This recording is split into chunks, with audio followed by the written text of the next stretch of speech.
Welcome to the Terrible Podcast with your hosts from SteelersDepot.com, where you can find all your latest and greatest Steelers news.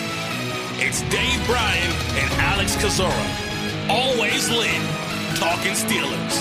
And now, here's Dave and Alex.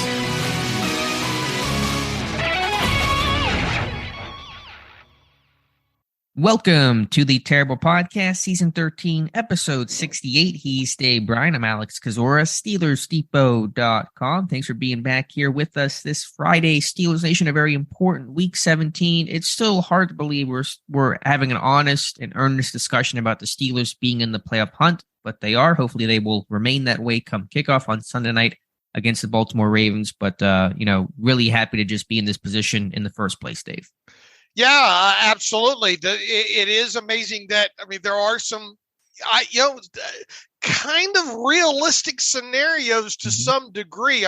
We've seen worse with this team needing X to happen and Y to happen and all like that. Look, the Dolphins have a situation at the quarterback right now, and the Dolphins are the biggest player right now in all of this, needing to really essentially lose both of their final two games, and they're playing two teams that are also in the mix in this scenario, which makes it even more interesting here right now. I think, first and foremost, we talked about it the other day, got to have the Dolphins lose on Sunday early, and it would really, really be nice to have the Jets lose to the Seahawks as well, too. If those two things happen Sunday afternoon, boy, that NBC or the NFL looks absolutely brilliant, flexing the Ravens Steelers game into Sunday night, which, look, that it's going to do okay anyway because it's Ravens Steelers. But if it still has meaning with the Steelers needing to win to stay in the playoff hunt, it will really do good on Sunday night. But definitely got a lot to talk about today. And first and foremost, I want to know how hard did you fanboy Thursday night with the Titans and Joshua Dobbs? I know I watched as much of it as I could, and I found myself really, really pulling for Joshua Dobbs in that game. To be honest, I don't watch a lot of the Thursday night games because it's on Amazon Prime and I got to click some buttons, and then usually I'm writing my scouting report. And so instead of doing that, I'm just watching football, and I go, that's a bad thing for me to do. But I watched the whole game start to finish last night because I was so excited for Josh Dobbs to get his first career start. I know it was under less than ideal circumstances, 8 days of the Titans resting basically anyone with a pulse last night that was starting for them. Derrick Henry, one of many names who did not play for Tennessee because weirdly that game really didn't matter for them in terms of their playoff picture. They beat the Jags next weekend. They're in. They win the AFC South. But, I thought Dobbs played pretty well. I know they lost, but I thought his receivers gave him little hope early. And again, for just getting to this team, bouncing around all season, I thought Dobbs played well. And I'm not surprised by that, to be honest. I know he's a smart guy. He's a mobile guy. And I figured he would meet the moment, and he did. I was impressed, too. He made a couple really nice throws in that game as well, too. There were a couple instances, and he talked about after the game that he's got to do a better job. Look, he hadn't been hit in a long time, Going back to the preseason, I think was really his last action there. As you mentioned, 8 days to learn things. And I thought just for the situational, I thought he played pretty damn good. I was glad to see him get his first NFL touchdown, sixth season in the NFL and first NFL start. So, and look, I don't want to turn this into Titans Depot or the Titans podcast at all. If you get a chance, go on, go find his press conference after the game. It's just, it's everything you would expect it would be from Josh Dobbs. Very low key, very, honest, very sincere answers there, and that was one of the first things I had to seek out last night after that game, Alex, was that press conference. And I know our own Matthew Marks, he wrote a little bit about what Josh Dobbs had to say after that game. But if you get a chance and you're a Joshua Dobbs fan, go seek out that post-game press conference, and we'll obviously now see if he starts their finale against the Jaguars. So that's enough about Titans, but I wanted to make sure I get kind of the Joshua Dobbs section in, because I know a lot of people were rooting for him last night like we were. Yeah, a ton of Steeler fans rooting for him last start. December 30th, 2016, Tennessee against Nebraska. Tennessee winning that game. Also, I know that he's from Georgia, not Tennessee, but to be basically where he played his college ball and near home, pretty special for him. Unfortunate loss, but we'll see if he starts week 18. But yeah, we'll leave the Titans well enough alone. Should mention before Dave and I dive into Steelers talk a little bit later on, we have our friend Jonas Shaffer to talk Ravens. He's a beat writer for the Baltimore Sun. Had him on a couple weeks ago, did a fantastic job. You can follow him on Twitter at Jonas_Shaffer. And so we'll speak with him in a little bit to get his perspective on the Ravens heading into week 17. So Dave, let's you and I start things off here with the Steelers injury report. And there's been a lot of changes and heavy edits to this injury report over the last couple of days, but trying to catch things up here on Thursday. The team will release its Friday injury report here, probably by the time people are listening to this. The names to watch here. Generally, this team, through it all, is in pretty good shape. Does not appear that Trey Norwood's going to play. He's got that hamstring injury suffered in the first half of the Raiders game. Beyond that, Terrell Edmonds is practicing in full. No other names that seem super alarming. We'll see about Miles Jack with a groin injury. Deontay Johnson had a hip. He was full on Thursday. Norwood is really the name to watch here. Yeah, you know me, I don't like to cause issues or start any problems. Never.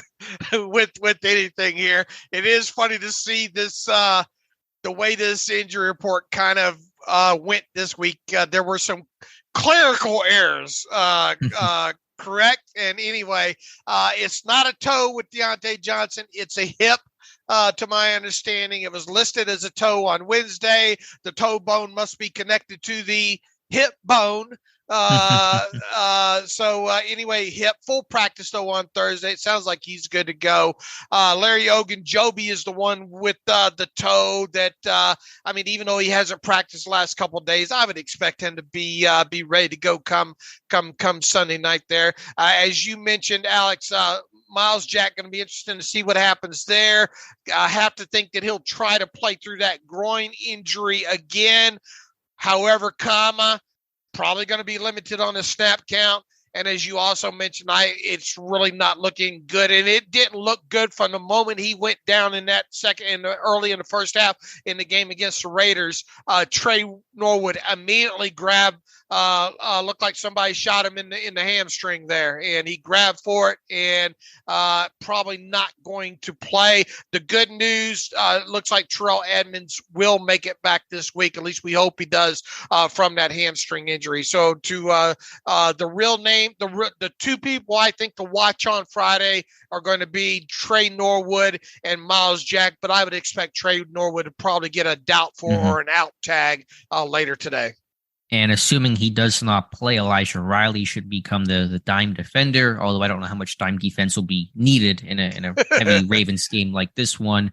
But that's the injury situation there. Should mention, by the way, I had the article this morning. We talked about this briefly on, I believe it was Wednesday, about, Marcus Allen's on IR, Trey Norwood unlikely to play. You're working on a third string up back. I assume that'll be Jalen Warren. I don't know that to be a fact. That's how it was set up in training camp, but a third string anything is always a concern. And so I know that there's a lot of jokes and kind of shrug of the shoulders. Marcus Allen's out. Oh, well, Mark Robinson can play. But watch out for that third string up back. That's a big concern. Yeah, we talked about that the other day as well too, because you and I are heavy into special teams every year, and that kind of thing. And yeah, Marcus Allen had the bonehead thing a couple of weeks ago against Carolina, penalty, but that guy plays a big part in special teams, and he was up above among the team leaders in special teams tackles, and people might think you just throw anybody back there at the up back position and you'll be fine. As we stated the other day, don't think that John Harbaugh's not maybe trying to scheme something to kind of test maybe the up back, to see if he knows where something's coming from and a guy to pick up. So here's the hoping that Alex and I are not talking on Monday about, we told you something could happen there. The best case scenario is that we're not even mentioning the pump block team or anything like that on the Monday podcast. But within that, it will be interesting to see who the next guy up is there. And I'm with you. I think it might very well be Jaylen Warren. And how does that play into something along the lines on into next season as well, too? Because Marcus Allen is an unrestricted free agent this offseason. And real quick about the Ravens injury report here. I think the names to kind of look at: Marcus Peters, and Calais Campbell are two big names, and obviously, Lamar Jackson. It looks like Lamar Jackson's not going to play in this game. Yeah, some pretty notable injuries there. Jackson gets all the headlines. It is certainly going to mean another missed game for Lamar Jackson, so Tyler Huntley should start. But to miss Peters and to really miss Calais Campbell, one of the rocks up front, one of the best run defenders in football, still got it, 36 years old, had that blocked field goal against Pittsburgh in the first meeting. I know that's a deep Ravens defensive line. There's still going to be a good run defense, but to lose Campbell assuming he does not play, is a serious loss. Man, hi diddle send Najee. How many times of these since the bye week have we been looking at the opposing defense and saying, man, you got to run the football, and they have been running better at times overall, but look, this is another one of those games. You don't have a guy like Calais Campbell in there, and they're pretty decent up front anyway. But this is a team that I think you have to at least try to run up the middle on. You have to make guys like Roquan Smith and Patrick Queen do their job in this game and on the stat sheet and lead the team in tackles here. It won't be easy, especially against this defense, because they have Roquan Smith and Patrick Queen. But I mean, when you don't have one of those pillars up front in Campbell, I think you gotta try to get after it there. Yeah, if you have Campbell out and you kind of muddy up the picture for the linebackers, because, Smith and Queen are great players, but they're allowed to play even better because they're running free so often, because Campbell and those guys are occupying so many blockers. If you can get some push and movement at that first level and move the defensive line into Smith, into Queen, maybe you can have some more success and traction. But we'll get final injury reports on Friday later today. For the Steelers and for the Ravens. Let's flip over now, Dave, to the coordinator corner. Matt Canada, Teryl Austin speaking to reporters yesterday. We'll start with Canada, and he's talking about the final frontier to boldly go where no offense has gone before the end zone, just what Canada wants. And he says this team cannot turn the ball over past midfield. Of course, a big issue in that loss to Baltimore in the first matchup. And so that's really been the theme of the Steelers offense. They've been able to put together some drives, have been generally unable to finish drives, and that cannot happen again. You big Star Trek fan? Are you more Star Trek? Just enough to make that joke, and that's all I got. Well, you did well. I'm very proud of you. And you're not a Star Wars nerd either, are you? None of those things. Not a movie guy in general. Anything where I got to sit down for 3 hours that's not football, no thank you. Right. I have become that. Now, obviously, I have a lot of pop culture in my past and Star Wars and stuff. I'd watch Star Trek kind of as a last resort, if nothing else was on as a kid. But man, it was all Star Wars for me. But I mean, I know the characters and all like that. But space, the final frontier. You're right. The end zone, the final frontier. This is where this team has got to absolutely get better here in the red zone. We've talked about that specifically when it comes to Kenny Pickett and some of the things that we need to see out of him to close out this season. That's push the football down the football field through the air, and that's finish once he gets inside the red zone there. So not surprising. This team since the bye week has moved the football, have they not? They have, yeah, but sometimes too often they've not converted that into scoring opportunities. Since Canada was specifically referring to the last 3 games of these issues happening. So since week 14, the Ravens game, Pittsburgh has only scored on 47% of their drives that got into enemy territory. That's 27th overall. And they've turned it over on about a 1/5, 21% of their possessions, tied 4th most. So bottom line is they're not an efficient team once they cross the 50. Right. And it's all about scoring points, right? It might look good in the stat sheet, moving the ball in between the 20s there, but you gotta finish this thing, man. And another thing is that I don't think that we're seeing enough of we're not seeing enough explosive plays. I mean, you still got a quarterback here, really both quarterbacks in Mitch Trubisky and Kenny Pickett that have a combined adjusted net yards per passing attempt number under 5. Kenny did a great job of driving this team down the field and getting that win against the Raiders that they absolutely had to have.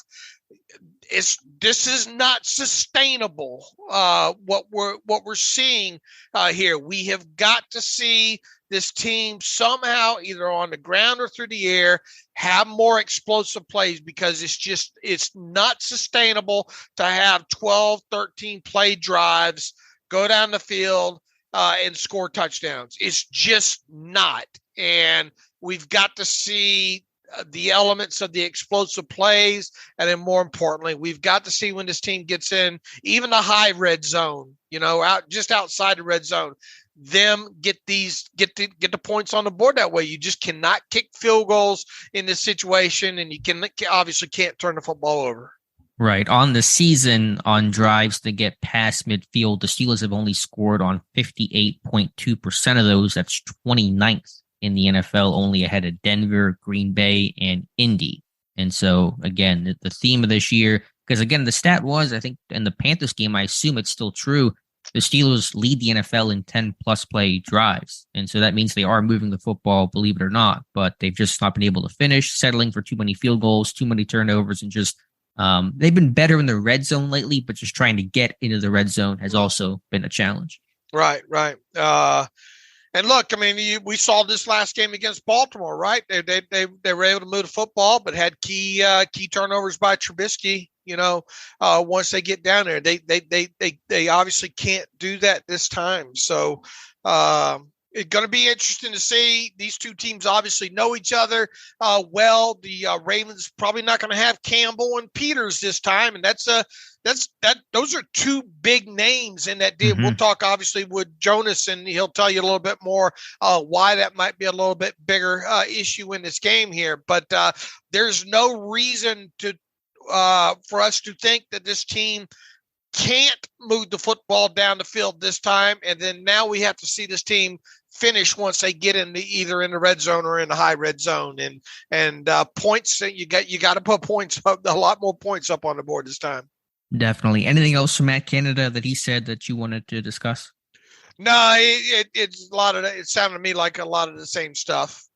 It was. So let's flip over to Teryl Austin, who, again, didn't say anything earth-shattering either, but was asked about Robert Spillane, talked about him playing 100% of the Steelers' defensive snaps the last 2 weeks, and Austin saying, quote, "I think Rob's earned the opportunity to play a lot," and then talked about injuries and said that opened the door for Rob, and I think he's taken advantage of it. He's done a good job with it. And so with Jack still not 100% there and really kind of literally limping to the finish line, I think you're going to see a lot of Robert Spillane in this game against the run-heavy Ravens.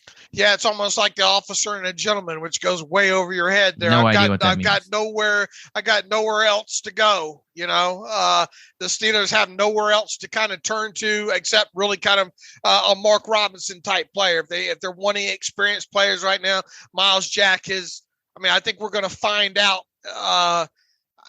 This groin with him, I don't think is going away. No. Did you see the one rep he tried to run with Josh Jacobs downfield? He got split out last week. He can't run. Right. It's terrible. He can't run. You're right. And I don't think this is going away. I think they know that. I think they're trying to limp him to the finish line, if you will, and try to get, a certain amount of snaps out of him. And in the meantime, they're going to say, yeah, Robert's our guy, well, it's because you got nowhere else to turn to. Now, Mark Robinson, I think is going to, or should get a helmet this week.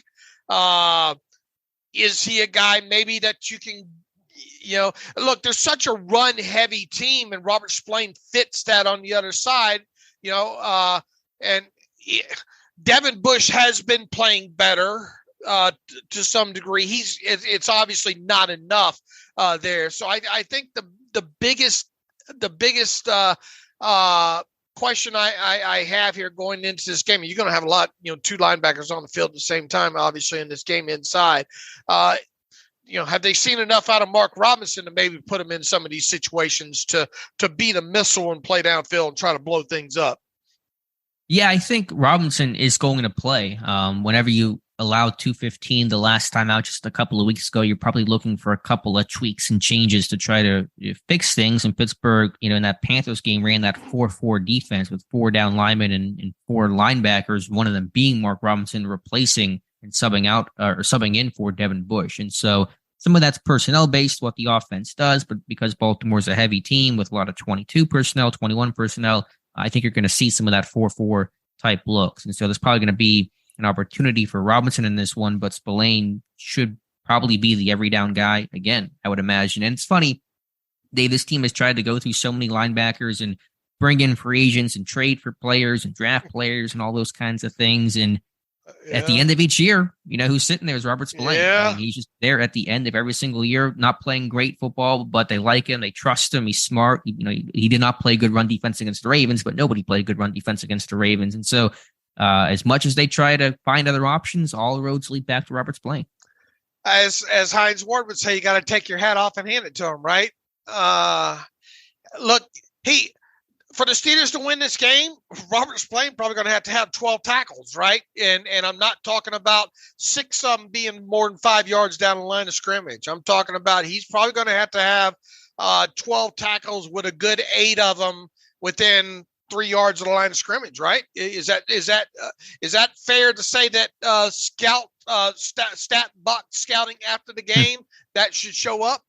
Probably something like that. The tackles by themselves are difficult to judge, but if you're getting a couple of TFLs and run stuffs, those are the numbers to watch for. And obviously, T.J. Watt can make an impact in the running game with some TFLs. Alex Highsmith, this has got to be a complete job up front. You can't. I'm not expecting to see Cam Hayward get him some of Tyler Linderbaum this week. You're obviously going to be playing a little bit over the gap there, but I don't think we need to see any Cam Hayward nose tackle over the front there. Look, line up and learn your lesson. What did Greg, who's the old Saints defense coordinator, Williams? Get your bleep in the A gap.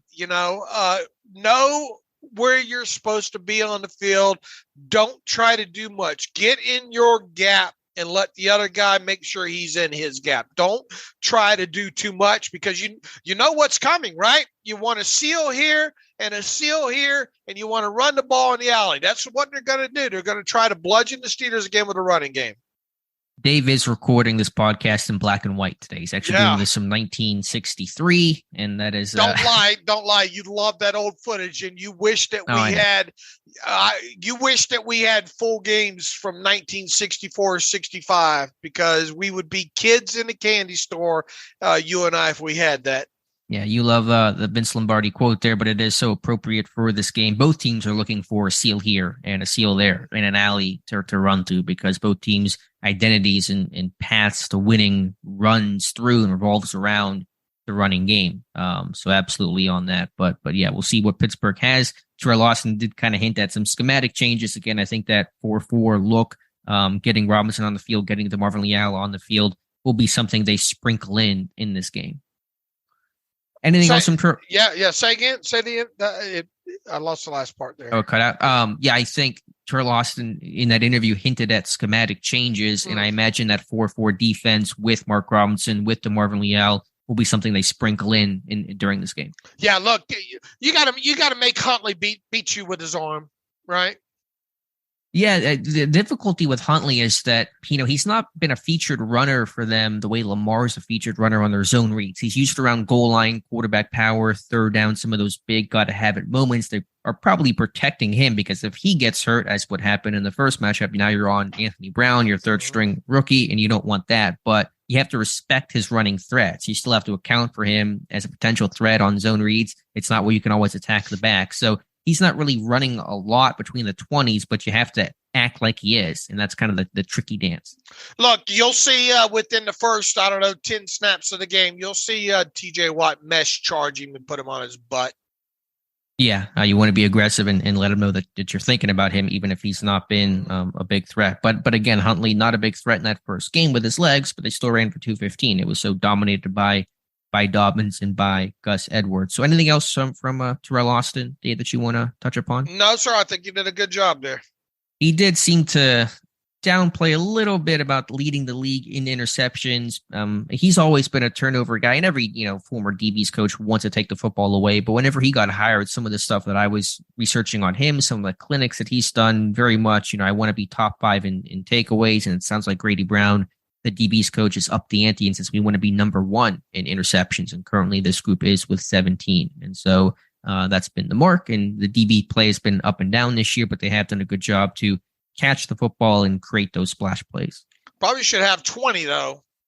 Miami game probably should have pushed it to 20 for sure. And what a difference that game that would have made in that game.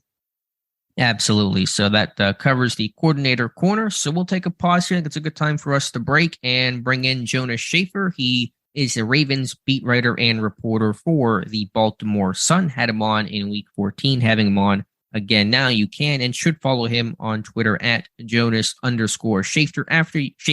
After you guys listen to the interview, be sure to reach out to Jonas on Twitter and say you heard him. I had some great comments from that first time around. I know those guys certainly appreciate that. They're working hard as the season starts to wind down, but we'll take a pause here and come back with Jonas. Okay, welcome back to the Terrible Podcast. It is Friday. It is week 17 of the NFL season. It is Baltimore Ravens versus the Pittsburgh Steelers on Sunday Night Football in Baltimore. That means we're pleased to have back on the show. We had him on a couple of weeks ago. You know how good and thorough he is.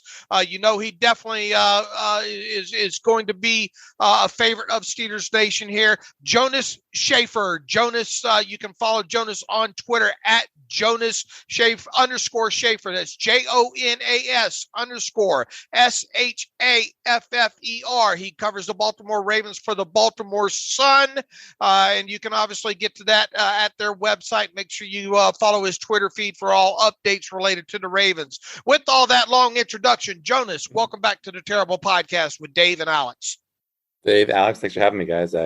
I don't check my mentions, but I did see I got a couple Steelers-related follows after the last time hopping on with you guys, and I appreciate that, even if I'm not necessarily responding to anyone who's mentioning me. Yeah, look, and we built this show over, of course, since like 2010, and our listeners, we like to really educate them. We like to have these beat writers on that give us go inside with the X's and O's and all, and that's why they end up getting a lot of followers from our listeners, and you'll get a few of those kind of trolls in there every once in a while, but hopefully most of ours are just looking for education and match up information and all like that. So Jonas, obviously a big week for the Steelers. We'll see if this game still means something by the time it rolls around on Sunday night, needing the Miami Dolphins to lose, but in the meantime, the Ravens are in the playoffs at this point. Lamar Jackson still dealing with the injury. Looks like Tyler Huntley's going to start this game again. I think in a 4th consecutive one with him. Let me start with this, Jonas, from a 30,000 foot kind of look here. What's the narrative about the Baltimore Ravens right now? It probably is, where the hell is Lamar Jackson? It's just as simple as that. It is. I find myself writing, we do these practice reports just based on who's participating and who's not. And I've literally written the same story for 11 straight practices right now. It's Lamar Jackson was missing a practice. He hasn't played since week 13. If he can't play, it would be Tyler Huntley. Here are the playoff stakes. And, it is Friday morning right now. We are about an hour and a half away from the start of the Friday practice, which is usually, a little bit more of a walkthrough, but not a whole lot of optimism that Lamar's going to be out there. It seems like all signs are pointing toward Tyler Huntley, and it just brings the Ravens and the fan base and everyone here one step closer to, all right, well, they're definitely going to be able to play him before the postseason starts, right? And no one really knows. It's tough to get a read on what's happening here. He's obviously the most important player on this team. They have gotten by without him just fine, but They haven't really played a whole lot of juggernauts. I'm sure if you stacked up the QBRs of the quarterbacks that they've faced since he went down, or even in that game that he went down in, there'd probably be a lot of dudes in the 20s and 30s. So they need him to have any chance of making a postseason run. But other than a couple times of seeing him in the locker room, we just haven't really gotten eyes on him. Heading into this season, I kind of my thought on Tyler Huntley was, man, what a good backup he is. He can do a lot of the stuff that Lamar Jackson does. They don't really need to change the offense up that much, but you've got a lot more tape now on him this year than you had obviously going into this season. Where are you at on Tyler Huntley right now, Jonas? He's missing a lot of throws. He's missing a lot of reads.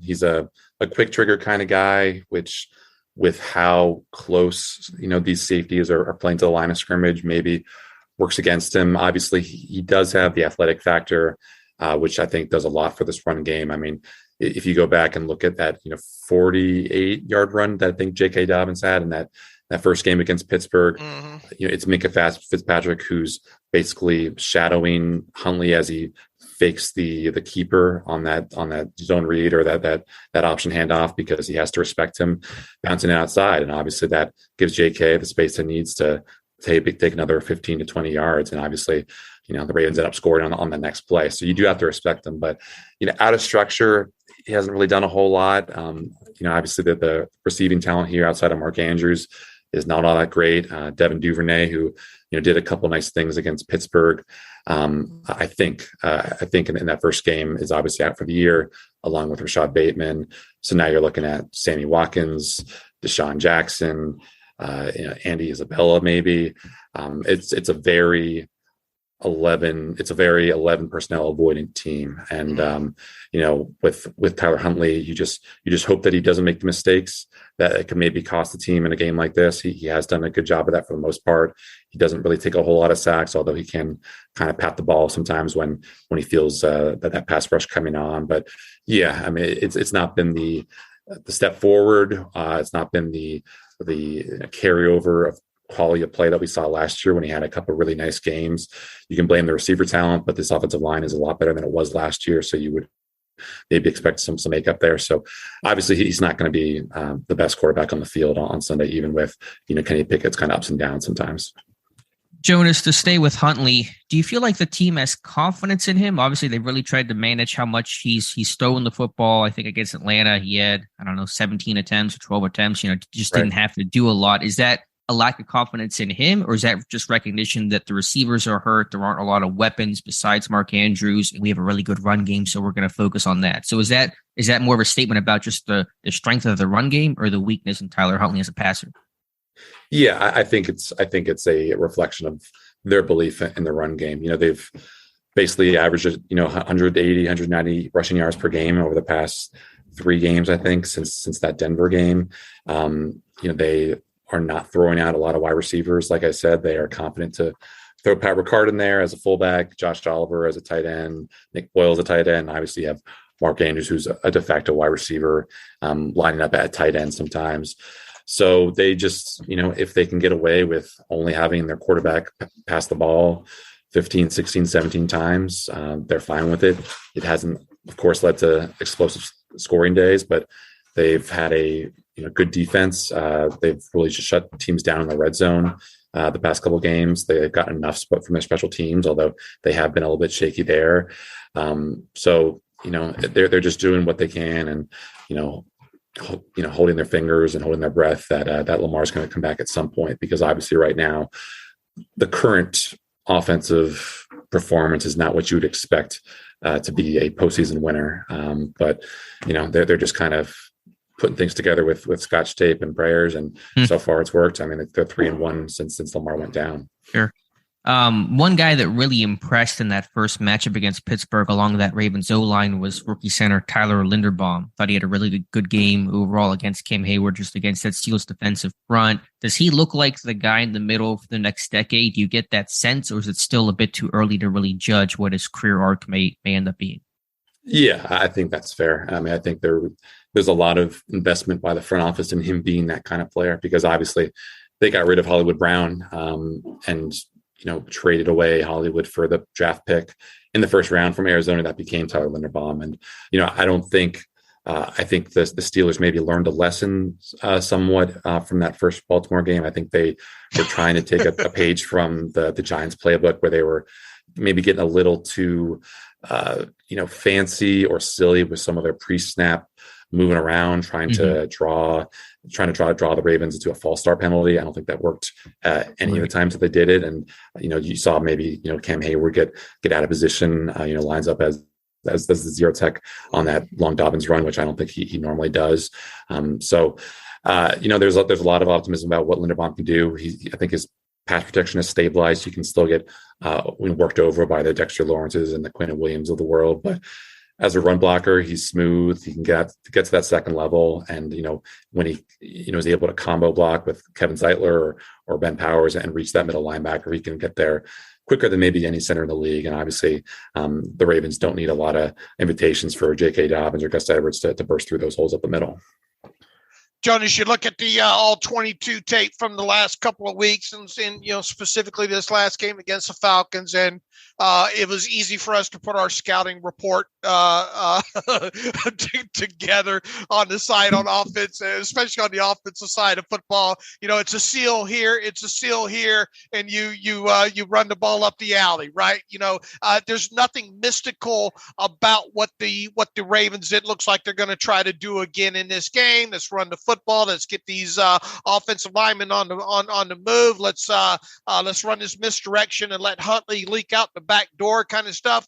Greg Roman's not going to overthink this, is he? I mean, and the Steelers, they obviously know we got to stop the run. They can't get bludgeoned with 200 more yards in this game, even though they did a good job on the scoreboard last time. The Ravens possessed the football, and then it came down to the end of the game, 3 plays, got to stop the run. We know what's coming, and we couldn't, and they couldn't stop it.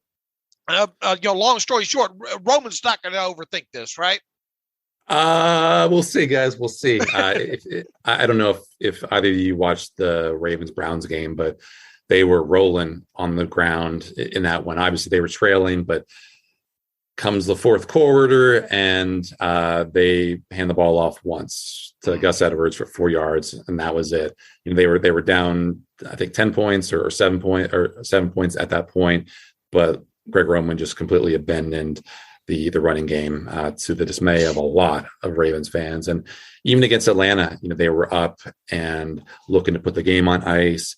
And I think Greg Roman goes pass in that fourth quarter, and they don't get a first down, and they give Atlanta the ball back with a slight chance of coming back. Obviously, the defense does his job. It shuts the Falcons down, and they end up getting that win. But for as much criticism as Greg Roman has gotten for being overly reliant on the run, he's now entered this phase of his career where he's now being criticized for not relying on the run enough. So it's a little bit of an interesting dichotomy there. Yeah.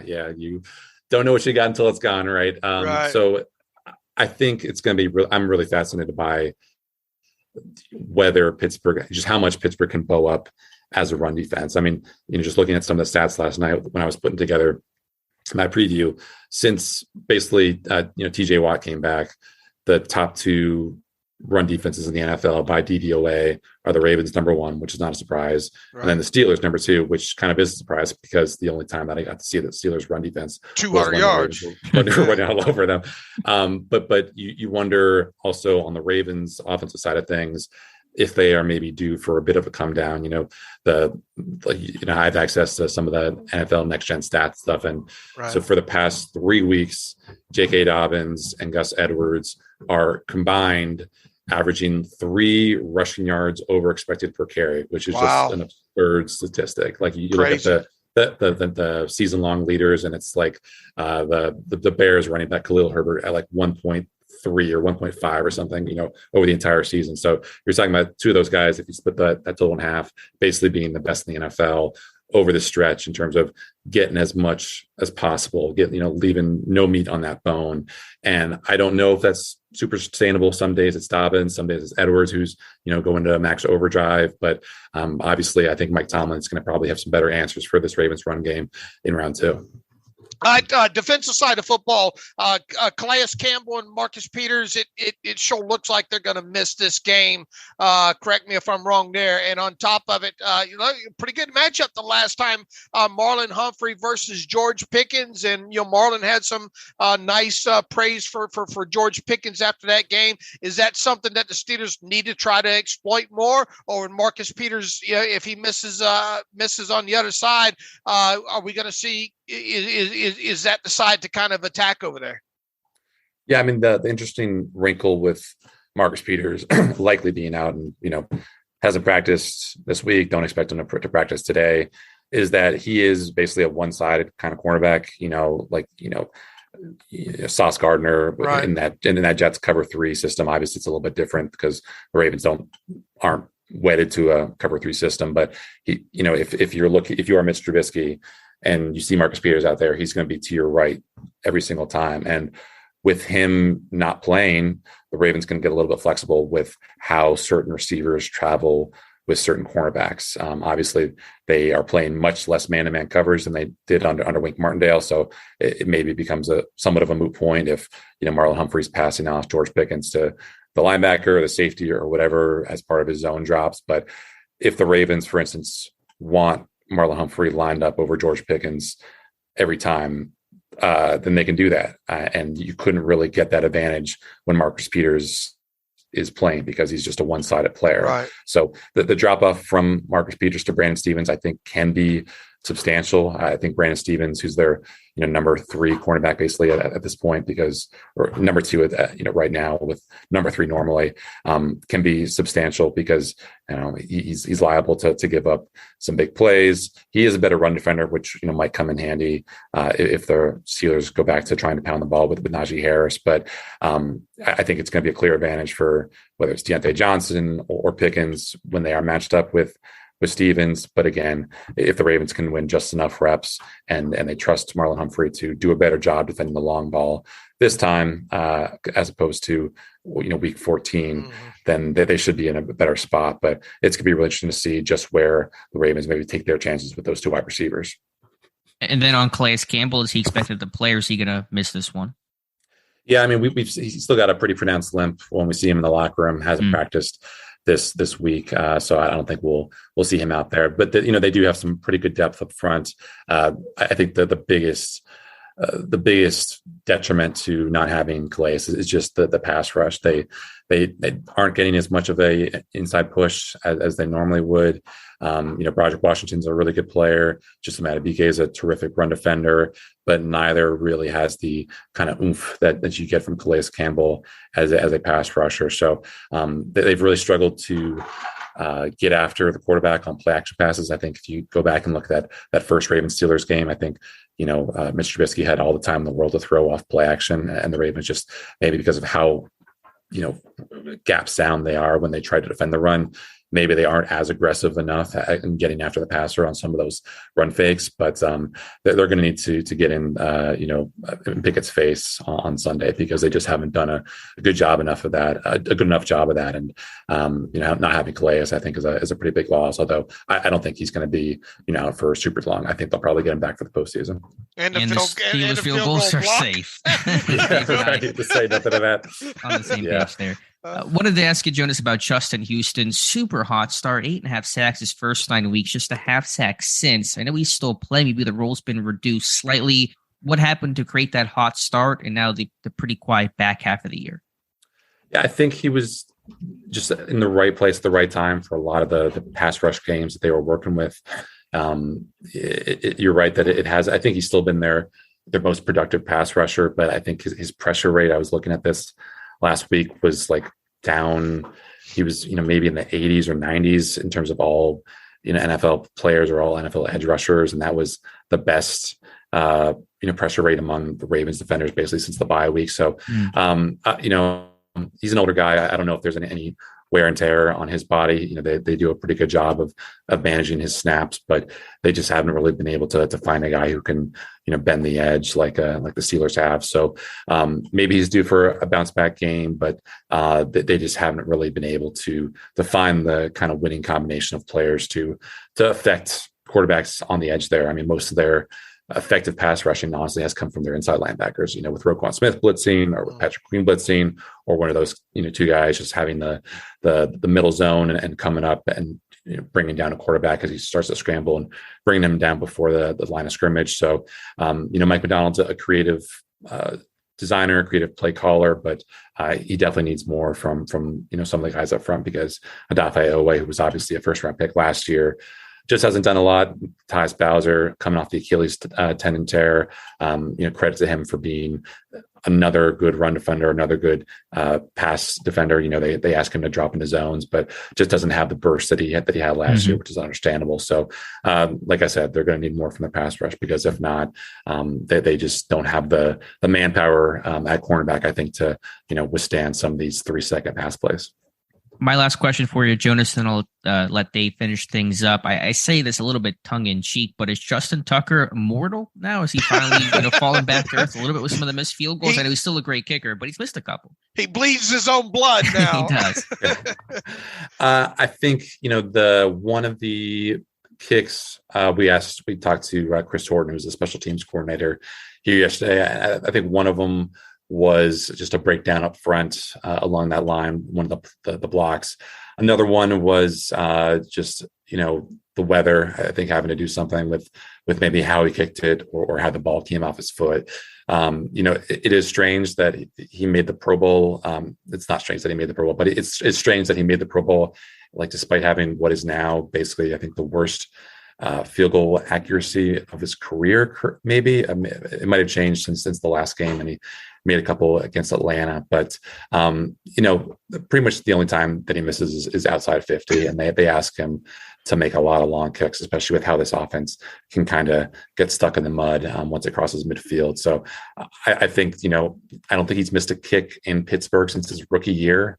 And I'm sure all the Steelers fans are knocking on wood right now, but he just doesn't miss at Heinz Field / Acrisure Stadium. Yeah, look, he's miserable. They should cut him. I think. I really think they should cut him.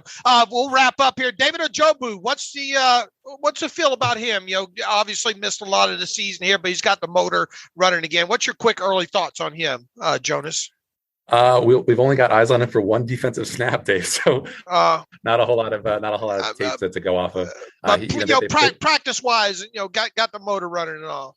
Yeah, we don't get a great look at what these guys are doing. I mean, everyone can look good in shorts and a t-shirt, right? And he's definitely one of them. I mean, the one thing when I was kind of poking around the numbers, and again, this is like the ultimate beware the small sample size, is some of the next gen stats stuff was has get off time for these edge rushers, and again, one defensive snap. This is I think a third long play against Cleveland, but he had a get off time, I think, of 0.6 seconds, and I think an elite time in the NFL is 0.75. So again, I don't know if that was because of the fact that he knew he didn't have to worry about the run, and he knew that he could just get after the passer. But I think that was a pretty interesting little stat to uncover. And I don't know if he is primed for a bigger role over these next couple of games. He didn't play against Atlanta after being active against Cleveland.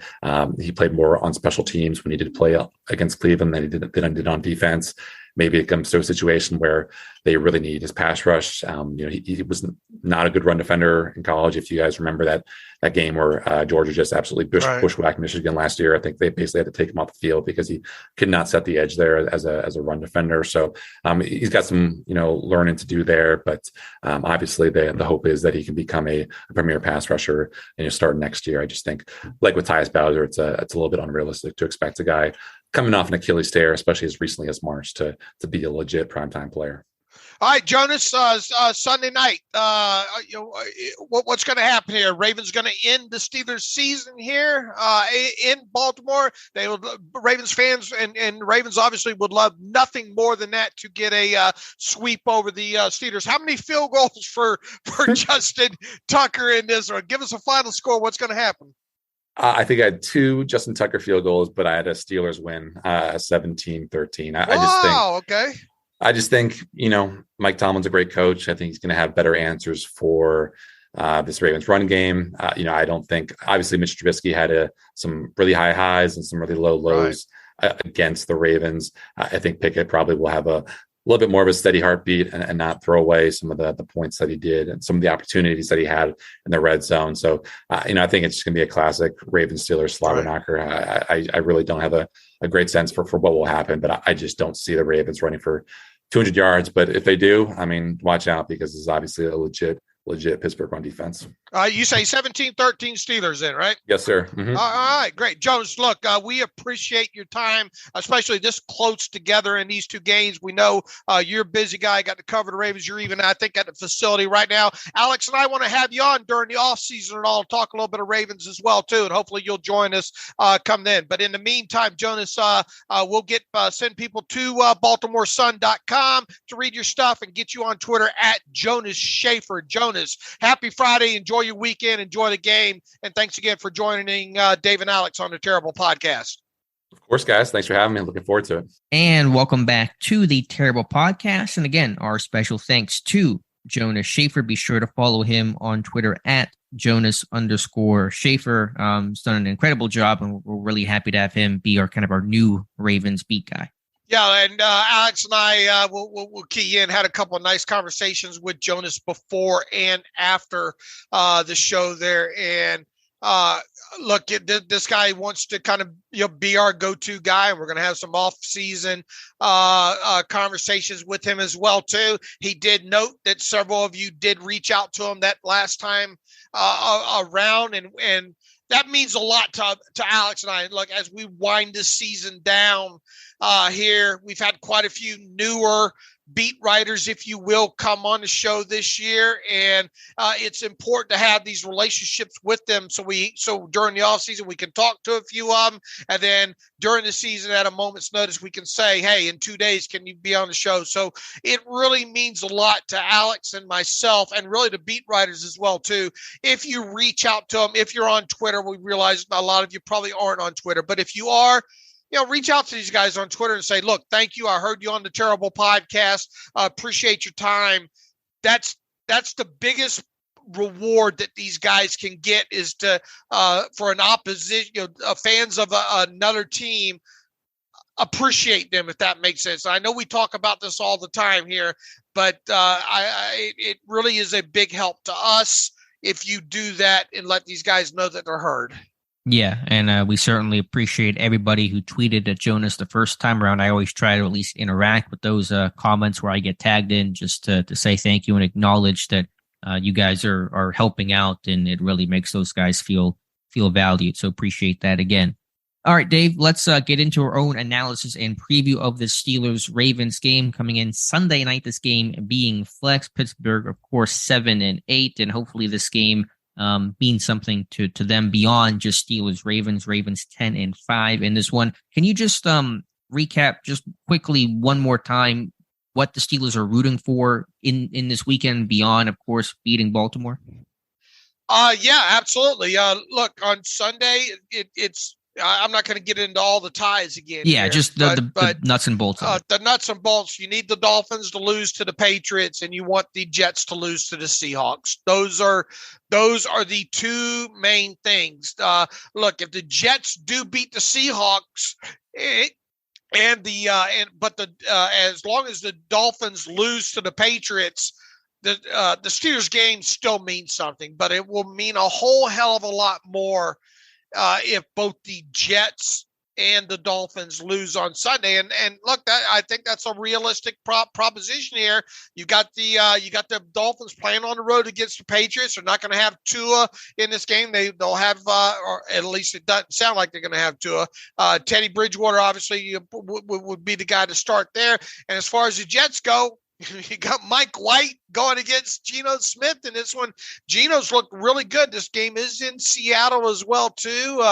Mike White coming back for a rib injury. So those are the two games that you really want to pay attention to on Sunday. It would be absolutely fantastic if this remains in the Steelers, staying in this, but with a win Sunday night. It will take away quite a bit from this game if you play it Sunday night and the Steelers are eliminated, obviously. Right. It'll still mean something, but it's going to be a deflating feeling. My terrible take today is actually kind of on that. In 2019, Pittsburgh needed to win and needed help to make the playoffs. They did not get it. Basically, they knew by halftime they were not going to make the playoffs. It was a rainy day, and it just kind of really, came out flat the rest of the way. But bottom line is, as weird as it is, you have to be Patriots fans this weekend, which is not a position that Pittsburgh fans are normally comfortable being in, but you need the Patriots to throwing out ties, need them to beat the Dolphins. Right. Absolutely. All right, let's talk about Baltimore here. And frankly, Dave, because these two teams just played each other and because there are not any significant changes in personnel since, I think our conversation about what the Ravens do well offensively and defensively won't be a whole lot different. Offensively, we know it's the run game. We know that they're going to ask Huntley to manage the game, not do too much. Keep his attempts at basically 10 to 15 in this one, run with Dobbins, run with Edwards. It's nothing mystical, nothing magical about what they do offensively. What'd y'all do? Copy and paste your last? I was tempted to. I was just like, here's a link to the last one. It's no different. you turn on that Falcons tape, man. As my grandpa used to say, same beep, different day. A lot of beeps today. We got a lot of edits. A lot of beeps. Well, I was raised with a lot of beeps in my family, within there, if you will. I joke about it, but they're looking for a seal here and a seal here, and they're looking to run in the alley. A lot of guys on the move there. Man, it's amazing to watch how much even the center, Tyler Linderbaum, man, how much they get him on the move. They've got Morgan Moses back, right? That's the guy that they'll get on the move from the tackle position. All of their offensive linemen, for the most part, they're not afraid to get on the move. Additionally, they're not afraid to run the outside zone with those guys, and they will set you up and get and elongate your defense by either some motion aspects of it, or they will get the line going one way and they'll let Huntley go out the back door on the other way. There. So all those elements would probably within the scripted plays here, the first 15, if things go their way, you're going to see their offensive lineman on the move pulling. You're going to see some outside zone, and you're going to see some misdirection with a keeper with Huntley going out the back door. All that will elongate the Steelers defense and then hopefully open up gaps for them where they can get J.K. Dobbins on a 75-yard run. Yeah, you said that well. I think it's a lot of gap scheme to the field side.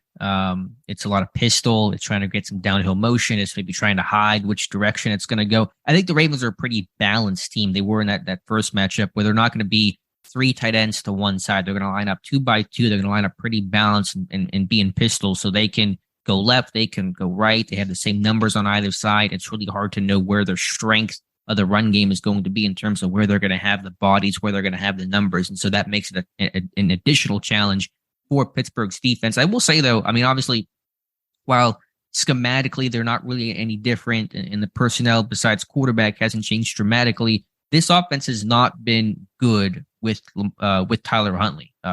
Since Lamar got hurt, so basically since week 13 until now, the Ravens are averaging 11.5 points per game. That's last in football. When Jackson was playing, they were averaging 25 points per game. In the red zone over the last 3 games, they're NFL's worst at 22% or 35% on third down. Obviously, when you go from Lamar to anybody, in this case, Tyler Huntley, there's going to be a drop-off. But this offense, they've controlled the ball, but like Pittsburgh, they're not really finishing drives well, and their offense has really struggled to put points on the board.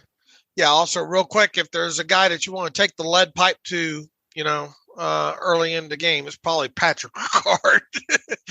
Yeah, I mean, I think he and Josh Oliver were their MVPs of that first game, to be honest. Holy moly, that guy can, you want to talk about a guy, a virtual chess piece on offense that you can line up anywhere in this thing. It's that guy in the line of scrimmage, backfield, H-back.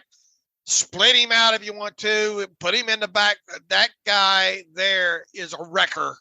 Mm-hmm. He is an offensive game wrecker is what he is. I think that's the best way to describe him. And just watching that, it's not like we didn't know this, right? Going into the first game, and we talked about him several times, but you turn on that tape from the Falcons game, and just what that guy provides that team is absolutely incredible. To your point about Huntley and how he's playing, going into this season, we talked to Jonas about this too. I was a lot higher on Huntley going into this season as their backup than I am now after watching him play on tape here.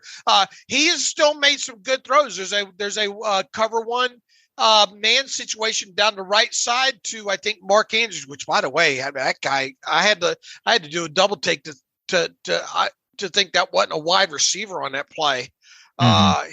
He is healthy now. Mark Andrews is healthy now, and he can function like a wide receiver there. It was a good throw on that, but he has missed.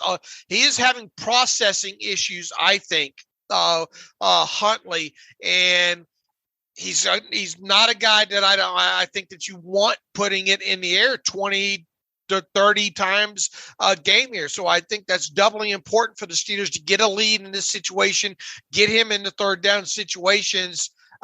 You've got to make him beat you dropping back and being a passer. And like I said, I don't know about you, Alex, but from where I was thinking going into the season, boy, they got themselves a good backup here. They're another team. They're moving the football, but they're not scoring the football.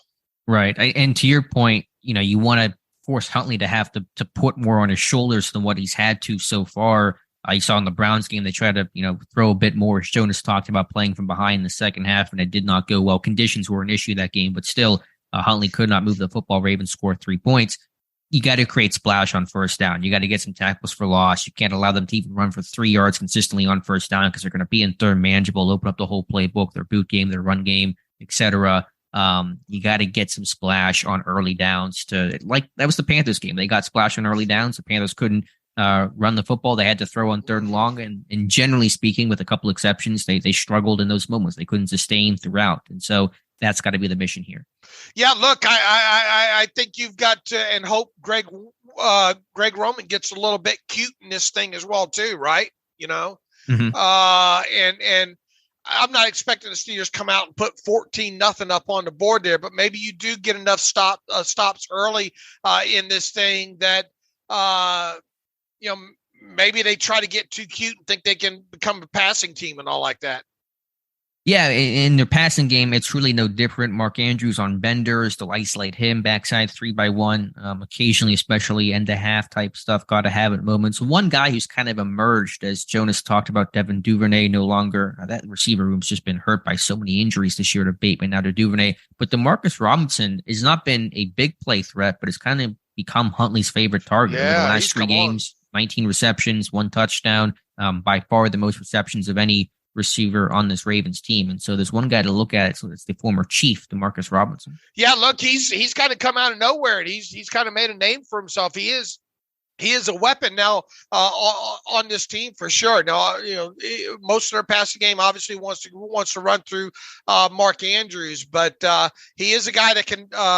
When you talk about Robinson, he's a guy that can deliver a big play for him, and he's not a guy that I really was paying much of attention to for the Ravens when looking at them ahead of the season starting.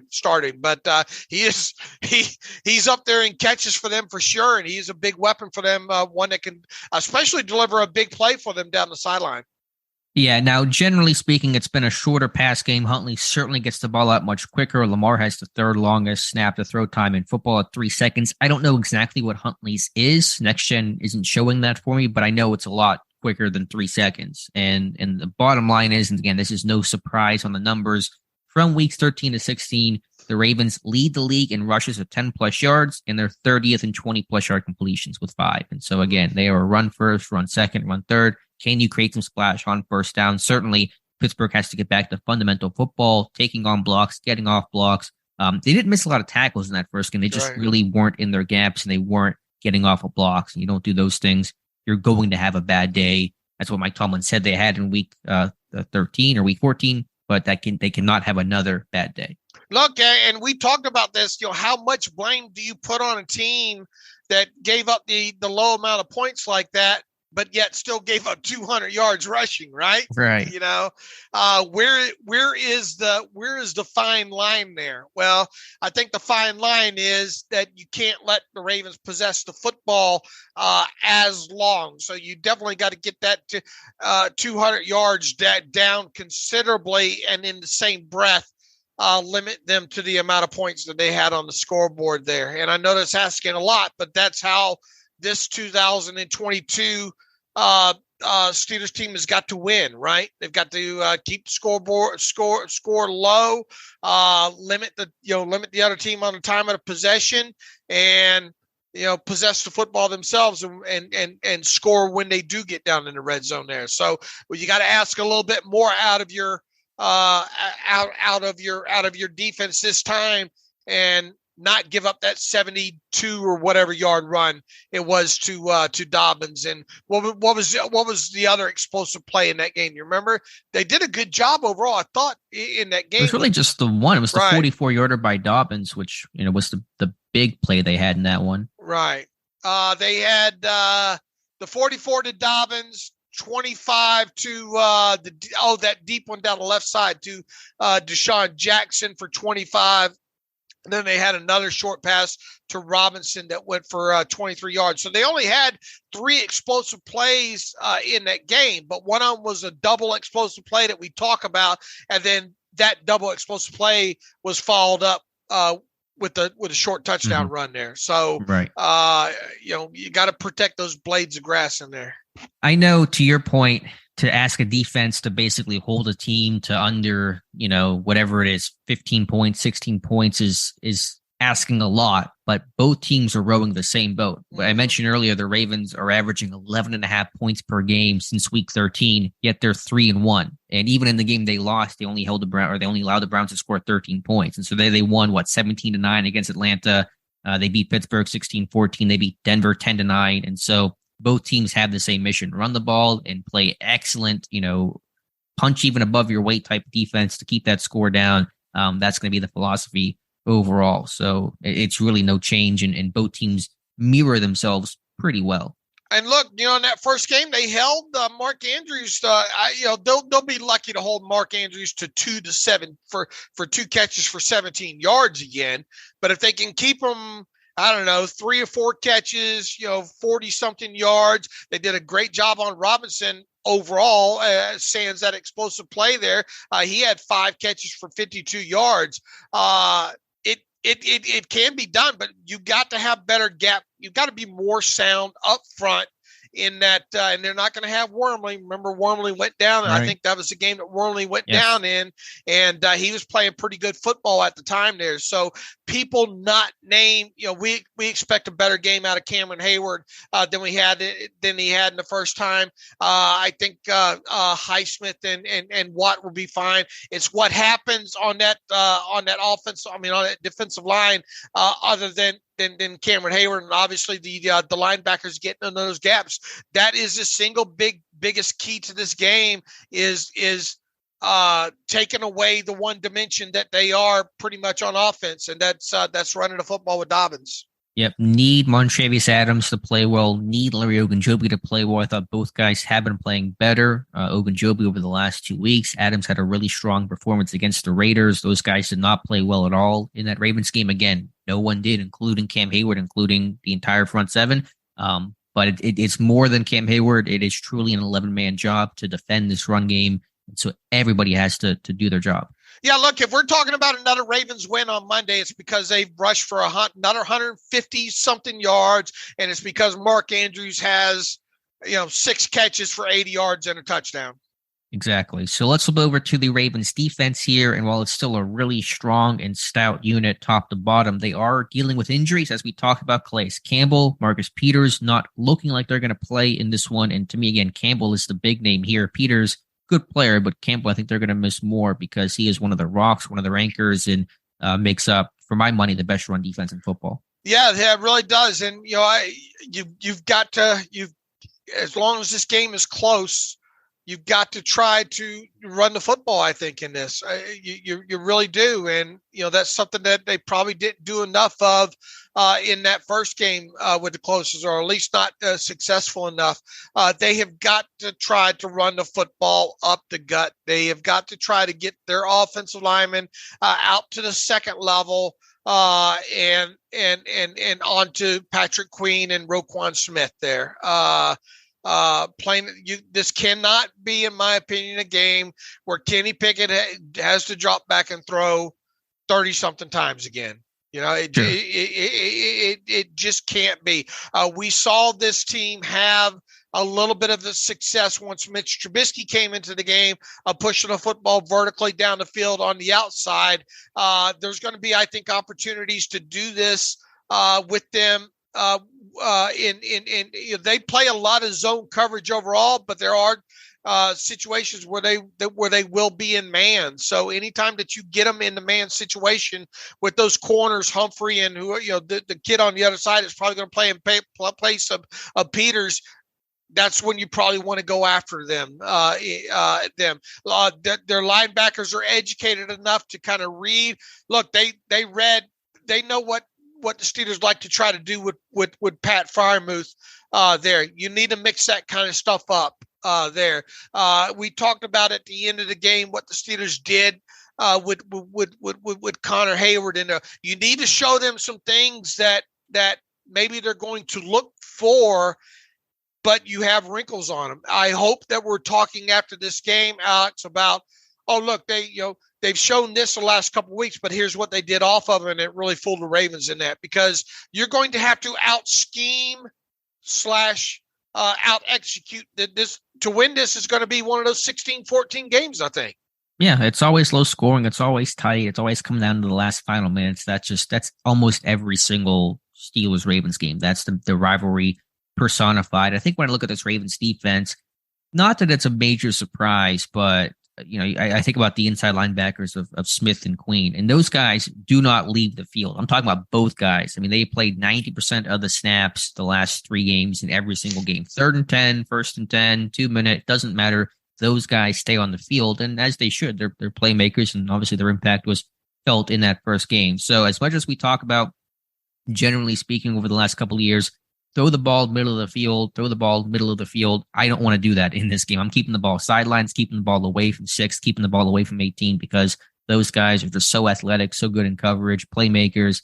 And I'm trying to, I think really the boot game, play action game is going to be one of the most effective concepts to beat a pretty aggressive and fast flow Ravens defense.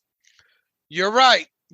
And look, I mean, those linebackers are good. Queen covers a lot of area. Roquan Smith covers a lot of area. They've got, some talented safeties and all as well, too. You're probably not going to fool them a lot in this game, I don't think. But I hope there is some situations we're talking about the Steelers offense building off of some things that they've done, breaking some tendencies and all. They're not going to fall for the fullback dive. Kind of situation there. I mean, where's the wheel route at? Jalen Warren, get the ball in the hands of your running backs out of Kenny Pickett's hands. We saw in this last game finally them start to use the running backs a little bit more in the passing game. You got to do that kind of stuff there. We have got to see the Steelers have got to be the ones with the 120 or 130, 140 rushing yards in this game as well, too. Yeah, just even without Campbell, it's so tough to do. I don't know what run scheme do you think works the most effectively. I think it's really just a downhill man duo scheme, and hope you can win at the point of attack, because I think running outside, running perimeter type runs is going to be really tough to do. I agree. I mean, look, you've got to get your guys to the next level on those. You got to get bodies on them linebackers, and without them having Calais Campbell, maybe that'll help. And normally he lines up, I think normally 7 times out of 10 on the right, looking at the back of their defense on their right side. So that means Kevin Dotson and Dan Moore have got to do the work, I think, in this one.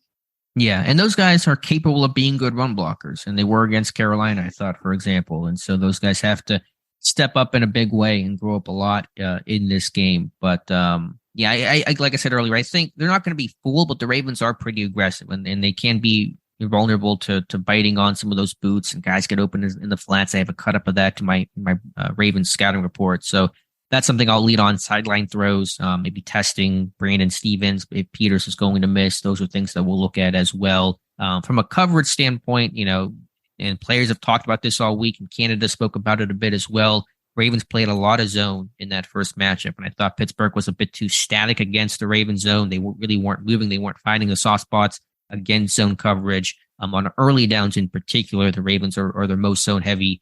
That's what they play the most. And so beating zone, working leverage, getting open, finding grass, that'll be important. Absolutely. They are really, really heavy. Trying to pull back up some of these stats here, but look, you gotta, here it is. You gotta exploit, let's see, it looks like 24% man coverage with them, and zone coverage 61. And from the last, I don't know, from week 13, I think, here, they have been playing a little bit more man, 31% since week 13 versus 55% in zone coverage. Let me fast forward this to on third and long, they'll man up because they're going to bring some other pressures. But I still imagine on first and second down, they're relying on zone quite a bit.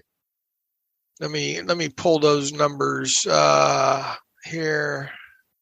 But regardless, man or zone, still got to win your matchup. Still got to find space, get open, and quarterback's got to make a good read. Right. You have those. Let's see. And their zone is a variety of things. It's some too high, cover 2, cover 4, cover 6. It'll be a little less cover 3, but they do a good job rotating the coverage at the snap and safety spin down. And so you have to be able to read that on the fly. Yeah, I can't get this to start. Looked like first and second down last couple of weeks. Well, let's slide it back to beginning of the season here.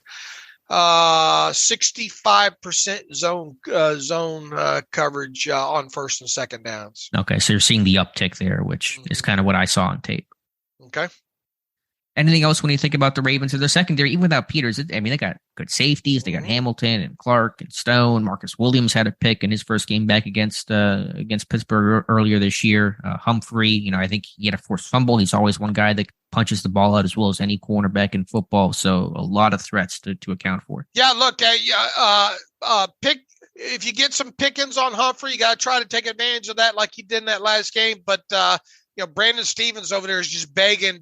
That's probably the guy, whoever he gets at times, you might try to work on in all situations, zone or obviously man.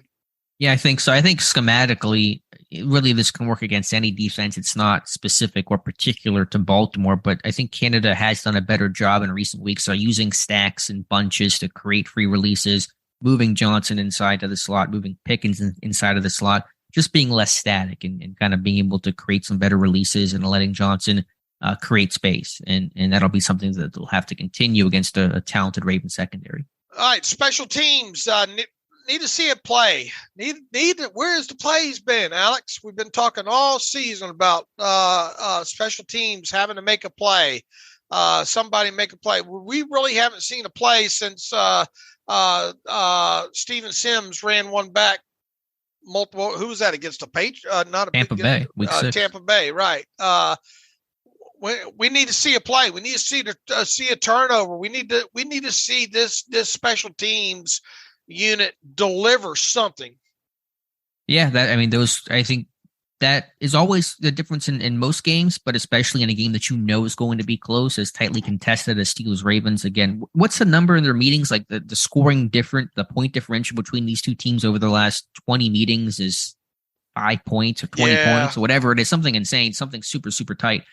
Special teams always comes down to winning those close games. And for me, like I said earlier, I'm just worried about don't get a punt block, because if you get a punt block in this game, if the Ravens come in and block one, that's game over. I mean, the number, I think, what 80% of teams who block a punt win the game, something like that. Wow. In this type of environment, that's blouses. That's game over. And so that's my concern there. But close games, Tucker versus Boswell, who's going to be on the field last, who's going to make that kick last. That's usually what these things come down to. Absolutely. And it's about time we see the special teams unit step up.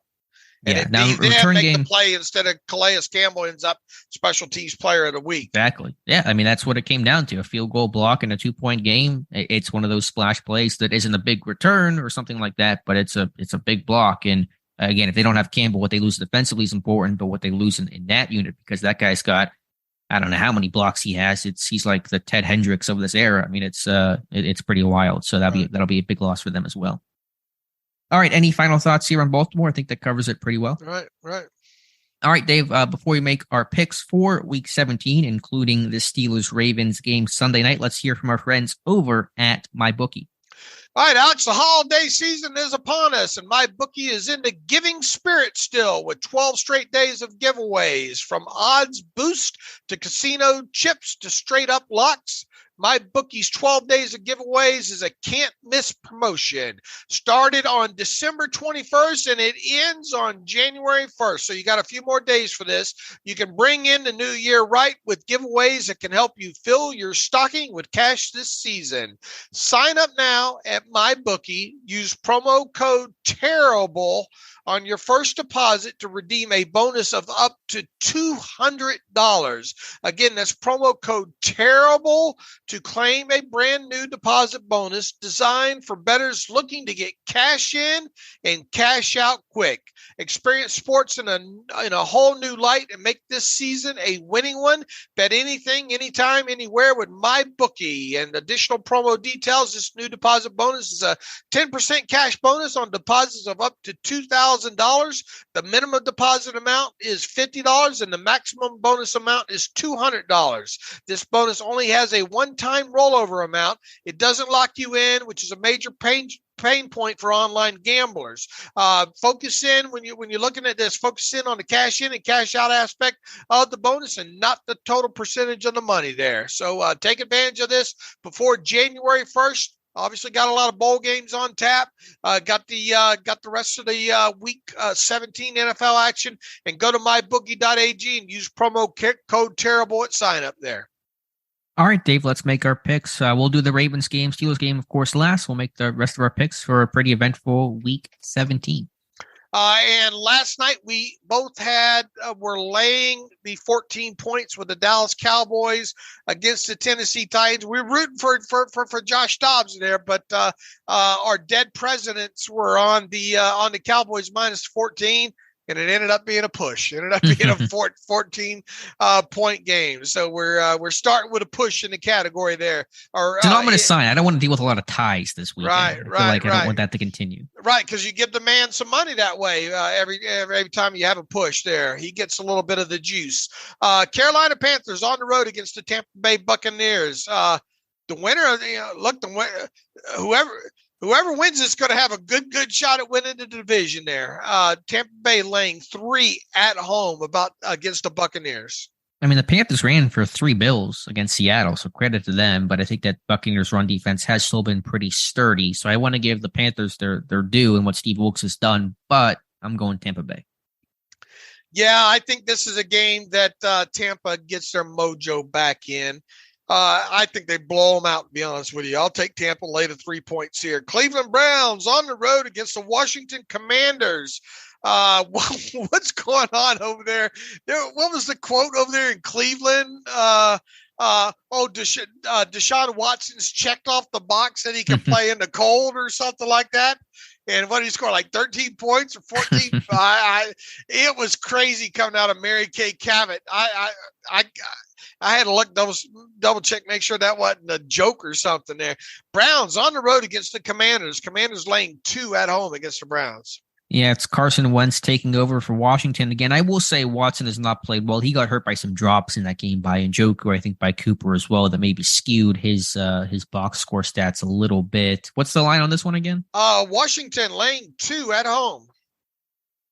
Washington, that run defense, I think they've been okay. I'll go Washington.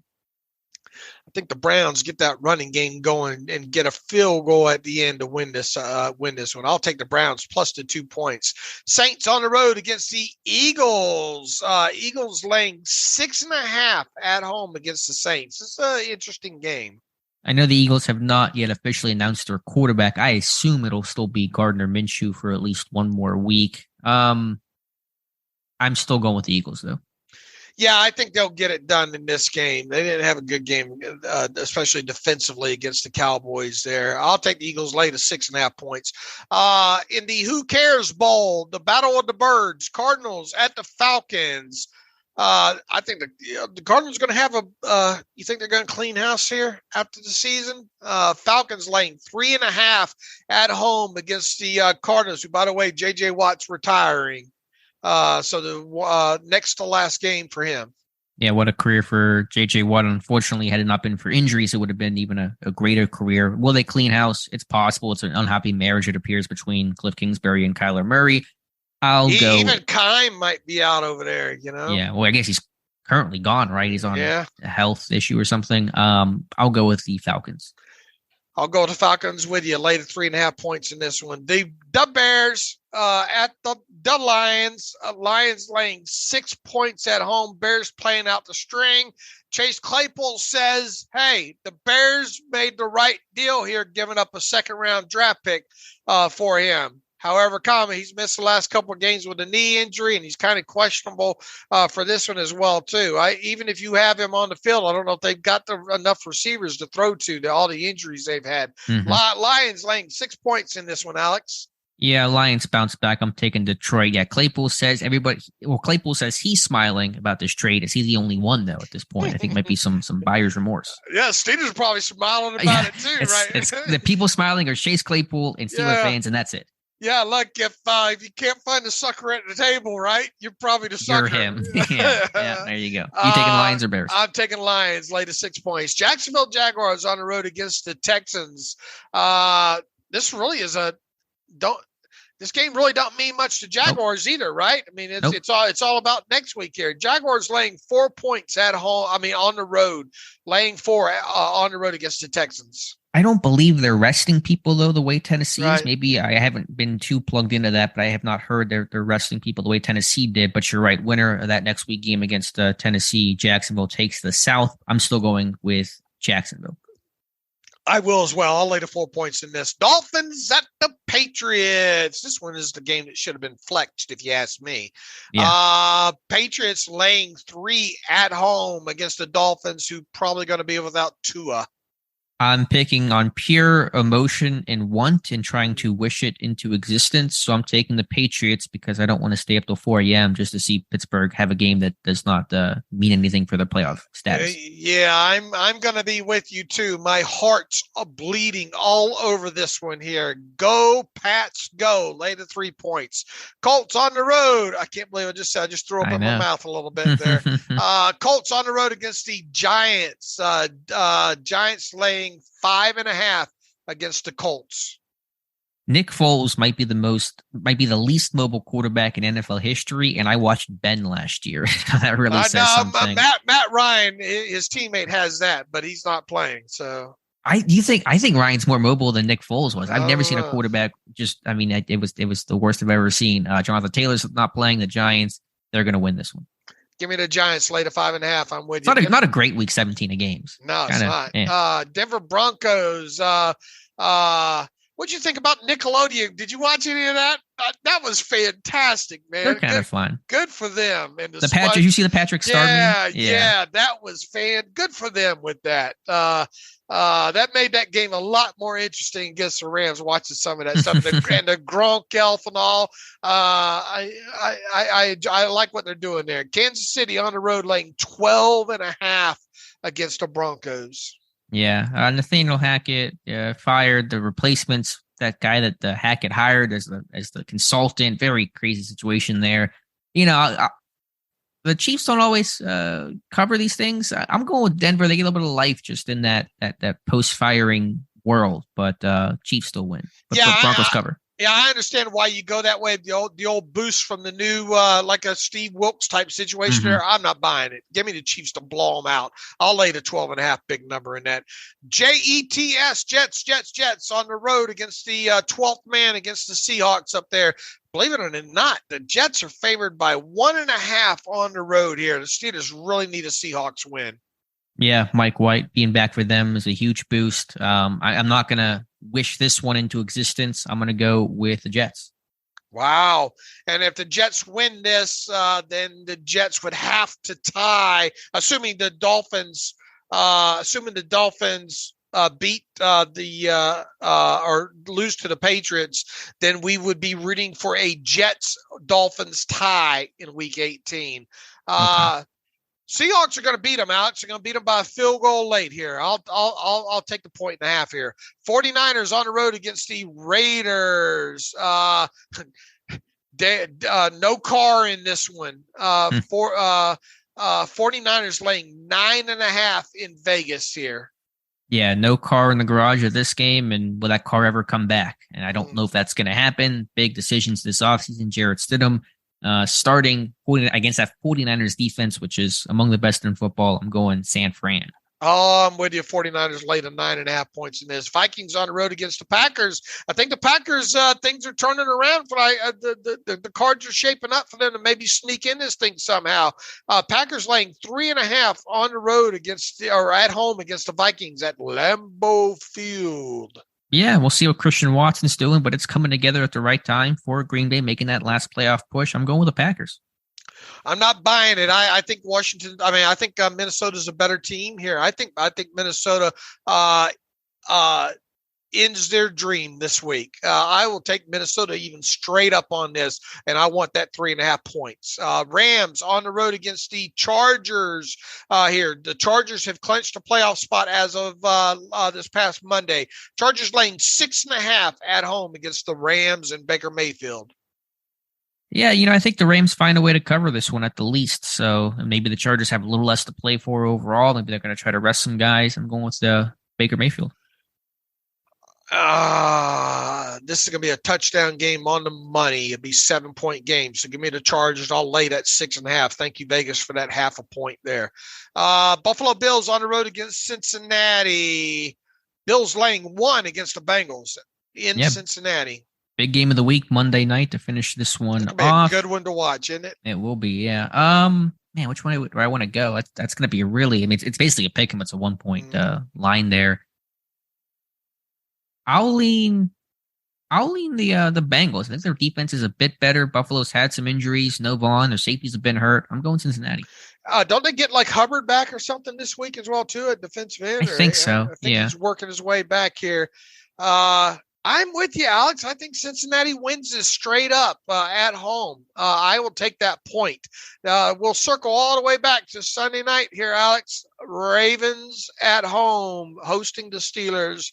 The Ravens are 2.5-point favorites here. I've got my score written down. It's going to probably be exactly like yours. Yeah, we're very in tune with these things. I know we're both going to be low scoring close. We're going to be in the same range here. A lot of field goals in this one. I thought what Jonas Shaffer said, and we appreciate his objectivity, is basically my thoughts as well in this one.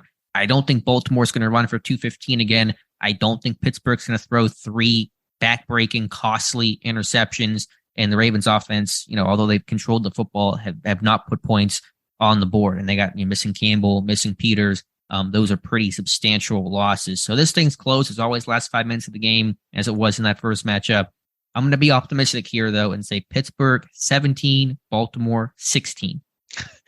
It's not great analysis for me just to say. It sounds lazy if I just say what Alex said. What Alex said. What Jonas said, because I just repeated what Jonas said, so we're just down the line what here. What Jonas said, and I'm with you. They're not going to let him run for 200 yards in this game. They better not let him run for 200. They better not let him run for $150 in this game. Get a couple this time. They need to be. I think they're the team this time with Huntley giving them a couple of turnovers on the Steelers side of the field here. There's going to be a lot. I hope you like field goals in this one because there's going to be a bunch of them.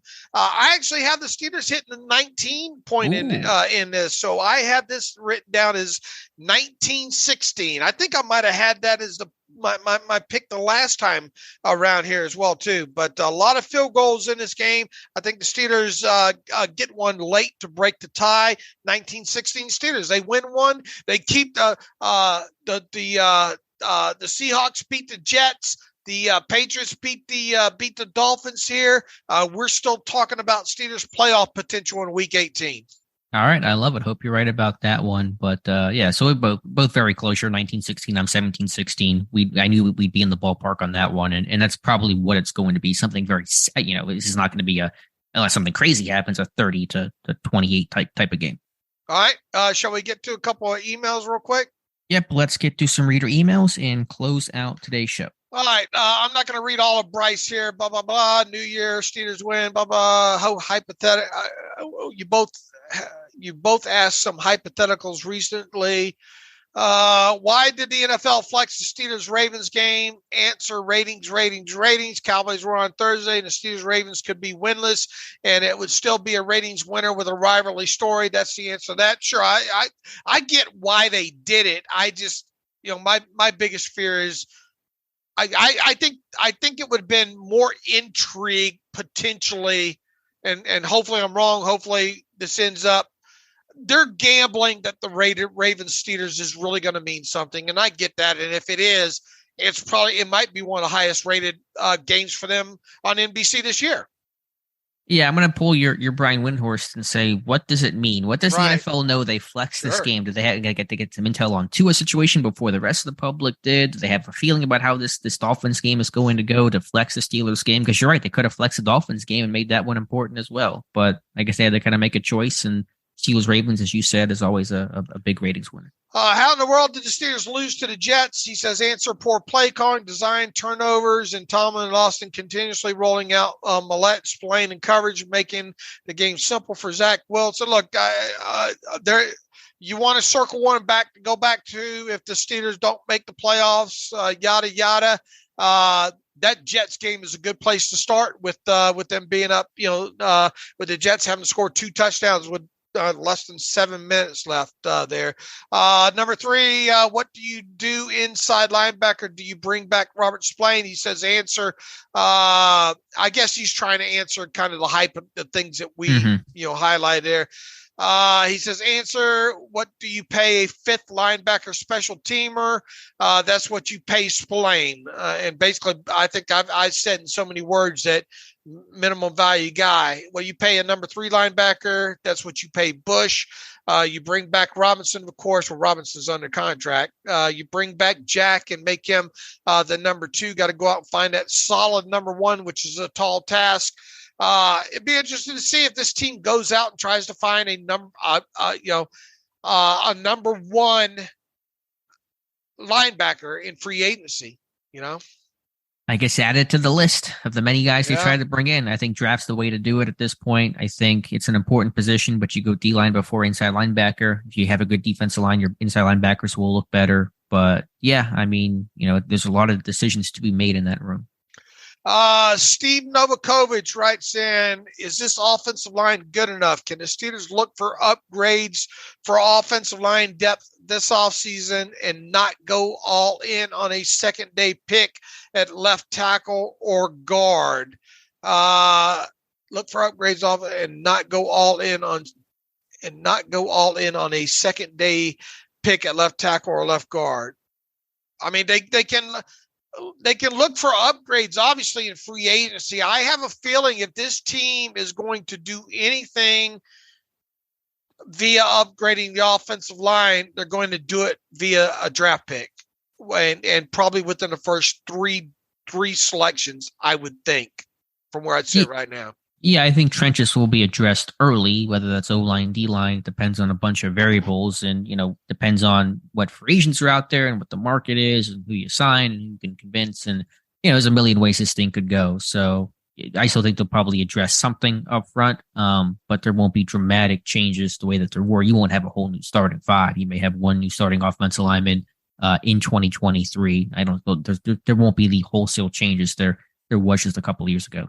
Look, I mean, you have got to do something anyway, probably via the draft because of depth. You can re-sign Jesse Davis if you want to on a minimum value deal, but he is what he is. Are you comfortable with J.C. Hassenauer? Kendrick Green does not need to play another snap for the Steelers in the NFL, right? No, and I don't think he will. So yeah, there could be Trent Scott You got Meyer boy Trent Scott over there. They've got to do something anyway, just from a depth issue here via the draft. Yeah, or maybe a veteran Joe Haig type of signing. I think they're going to add offensive line to some degree. To what level, we'll have to see. Again, I just don't expect the wholesale changes to happen. Right. I think you need to address it during the draft at some point. Maybe even two of them. Yeah, sure. You got extra picks. For sure there. Oh, I mean, I guess it's not out of the question for them to go free agency route, but I would be surprised if they went another level like they did with James Daniel, right? At least I would be surprised if it's something along those lines. If they went out and addressed it in free agency, I would expect it to be a cheap deal. Probably, but I haven't even looked at what names are out there or anything like that. So again, there's a lot of ways they could do this thing. It'll probably be a combination of both. Maybe a cheap free agent and a high draft pick, something like that. All right, one last one, and this is from Arthur Elliott, and it's probably more directed to you, Alex, because you're such a Kenny Pickett hater. Oh, I was getting it bad yesterday. Oh man, you got it bad in that thread, and it was even a positive. Yeah, it was a positive video. I don't know. Man. Arthur Elliott writes in, David Alex, watching the game live, it seemed to me that Kenny was really ripping it. How would you rank his arm strength in comparison to the rest of the NFL? And how impressive was it for him to be that effective in the conditions Saturday night? Hope both Alex and you had a great holiday. Thanks for that, Arthur. Look, there were a couple of those quick slants and all and throws over to shorter 12, 15. He was ripping it in those conditions. Arthur, I will tell you this still. I've got to see Kenny. He can make the back shoulder throw to George Pickens. We know that, right, Alex? Yeah, it helps that it's George Pickens catching that because he catches everything. But, yeah, He's got good accuracy and they have a good connection. I got to see the arm down the field still. I got to see the arm down the field. That's where I want to see the arm still is down the field, period, with him. I don't doubt his arm. He was ripping some of those, I thought, in the conditions, and thought did a good job. I think Alex's analysis, though, in that video that he did, he pointed away, and that was that that out of structure play that we talked about, throwing back to the middle of the field with Pat Freiermuth.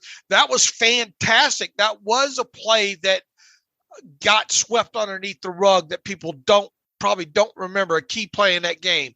However, that was a very uneven game for Kenny Pickett. Yeah, I mean, people got really mad at me because I didn't put him on the winners list. If you want to put him on there, I mean, that's fine. Easy here because you're gonna get ripped. I just took the first bullet for you there because I appreciate that. I said and look, we told you people this is going to be on a game. These are not long-term analysis when it comes to him, because we're not going to do it. We will start letting you know what we really think about Kenny Pickett about 6 games into 2023. I think it's the only fair way to do it here. He was very up and down in that Raiders game. Now, it was a grow-up moment at the end there for him to drive the football team down the field, get a touchdown pass in the middle of the field, yada, yada, to play to Freiermuth, but it was a very uneven game for him. It is what it is, or was. There, I took the first bullet. Go. Yeah, and after the season, well, I think certainly you want to see what jump he makes from year 1 to year 2, and that's going to be a really important litmus test for him in camp next year. The first month, 6 weeks of the season, as you said, really gets a good feel for what you have and what you don't have. After this season ends, whenever it ends, I'm going to probably go back and watch every single throw that he made and just have a real deep dive video, half hour plus, on all my thoughts on Kenny Pickett as we kind of wrap up the season. No more football to be played in year number 1. I've said pretty consistently that I've been encouraged by the progression, the path that he's on, where he was to start the year, where he's at now. I think overall you've seen improvement. We can talk about concerns I have about upside and overall ceiling. We'll talk about that after the season. But I got accused a lot of bias against him. I've been called a homer for Pickett. said that I hate Kenny Pickett. That probably means I'm evaluating him pretty fairly of both sides. Don't like my analysis. I've certainly written and had videos on positive things about Pickett, had negative things. I think it's been a typical rookie year with ups and downs and things you would expect from a year one guy. Again, the progression overall, I think has been better, has been upward, taking care of the football, making more plays, that clutch drive. If me leaving him off a winner's list where he was, 19 of 30 for $168, no touchdowns, a pick before that last drive is a sin, then so be it. Look, his adjusted net yards per passing attempt stat number is under 5. In fact, I think it's under 4.5. Okay. Mm-hmm. You are not going to win a lot of games in the NFL with that number. And if you do, it's because you're going to have lights out defense. The two things that we've talked about and I too think he's made some nice strides in some areas here. Look, he's unflappable. We know that. He's got ice running through his veins. However you want to term that. I'm not worried about the game being too big for him. I think he can still progress some in his game. But the thing that we've been talking about, Alex, is we've got to see the long ball. We've got to see him put the ball in the end zone in the red zone. Those two things alone will help that, and obviously not throwing the picks. Those two things alone will increase that adjusted net yards passing attempt number up over 6, right where he needs to be. But we still have got to see those two things, I think, before we can say, yeah, this might be the guy. Right. And I'm not saying he can't. Sure. We're not saying he can't be that, but we have not seen him until we see him do it. And people say, but his offensive coordinator. Okay, fine. But at some point when you're in the red zone, you got to put a football in the end zone. Yeah. At some point, you're going to have 2 touchdown passes in one game. And I understand it's a run heavy offense and receivers haven't always made plays for him. We can go back and nitpick all that stuff, but those are the things that good quarterbacks end up doing. So, and you want to see a bit more outside of structure. And I get that. Mm-hmm. Most of the quarterback plays. And he did some of that in this last game. Right. That's what I'm saying. I want to see more of that. That's why I made the video, because I wanted the highlights and stuff and that we hadn't talked about too much so far when evaluating Kenny Pickett's play. And I get that most quarterback play, even from Mahomes and Josh Allen, is inside structure. But the step you take to become one of those top tier quarterbacks is doing something beyond the structure of the play and seeing more of that from Kenny Pickett whenever that time comes. Whenever the opportunity presents itself, it's going to be important for him as well. Look, we talk about that Titans game, and who did they sit down to play Josh Dobbs in that game? They sat down Malik Willis. All right. Look at the other quarterbacks that were in the whole conversation. Ritter's just getting started in Atlanta. He hadn't looked awesome yet. Long story short, did the Steelers, as far as the now type situation, did the Steelers make the right decision and get the right quarterback? The answer is absolutely yes, they did. Now we'll see because my thoughts on Malik Willis was this is a guy that has some tools that's going to need a whole heck of a lot of development. Sure. Kenny Pickett was the most NFL ready quarterback. That was the thing that you constantly saw attached to Kenny Pickett. The answer to that was where we're at right now was absolutely true in that. Now we've got to see the other things that were kind of the question marks about Kenny. In addition to that, the processing, the push the football down the field, and obviously at the NFL level, get the football in the end zone. That's where we need the decision of did they make the right selection in the first round? I think is unequivocally yes. Well, yeah, I think it's no surprise to see Pickett be the best of the rookie quarterbacks. To me, that was never a question. It's what do things look like 3 years from now, 5 years from now? Is he still the best of these quarterbacks? But it really, frankly, Dave, it's less about that question. Was he the best of this class? And it's really just becomes about where does he stack up across the NFL of the quarterbacks in football, regardless of draft class. If you pick the best quarterback in this class and he's still the 20th best quarterback in the NFL, doesn't really matter too much. You really can't feel too good about that. So that's the progression. But the bottom line is, though, again, people will yell at me for hating him, for being a homer. They'll accuse me of everything. I think I've said good things. I've said bad things. I think there's been some progression overall. I'm going to have a real deep dive after the season. But I promise you, I'm not rooting against this guy. I'm not biased against the guy. I think I've been super fair and talked about good moments and bad moments. Yeah, I think so. And then that video where I got the criticism for, which is fine. I'm trying to engage and talk out the criticism, not shielding myself from it. But if I hated Kenny Pickett that much, I would not have made a video highlighting the positive plays that he made on that final drive. I just wouldn't have done that. Look, we get paid either way here, folks. We don't make, we've always built this thing to be as objective as possible, and people want to take their own bias and project it into hearing what they like or don't like coming out of Alex's mouth. That's why he's accused of being on both sides of this. What is the single most thing you want to see out of him in these final two games, assuming it's just two left? Yeah, it's probably just red zone play, finishing drives. Okay. And I understand that the offense not finishing all their drives. It's not solely on Kenny Pickett. When you're running a toss on 3rd and 2, that's not in Kenny Pickett's control. But just can you finish these drives off? Can you get past midfield and put the ball in the end zone? It's a very simplistic thing, but it is how you win. It's how you're judged by ultimately overall. What is your response when people say, yeah, but Matt Canada? To a degree, I understand that. And I've been critical of Canada as well, but you can separate the two. When Kenny Pickett misses a wide open Deontay Johnson over the middle, that's not on Matt Canada, that's on Kenny Pickett. So to talk about a big picture, it gets him kind of in that vague fog of, well, what are we really talking about? When you talk about individual type stuff, you can really start assigning Pickett versus Canada. And sometimes it's on Canada and sometimes it's on Kenny Pickett. But to just have a one sentence answer to, well, you can't blame Pickett, it's on Canada, then that's not fair. And just in the same way you can't say, well, it's on Pickett, it's not on Canada, it works both ways. So to talk in such vague terms without really getting specific about it doesn't do a lot for me. Look, he started a lot of games now. We should start seeing some more of this good stuff with him, regardless of who the coordinator is, and then obviously in first 6 games of next year.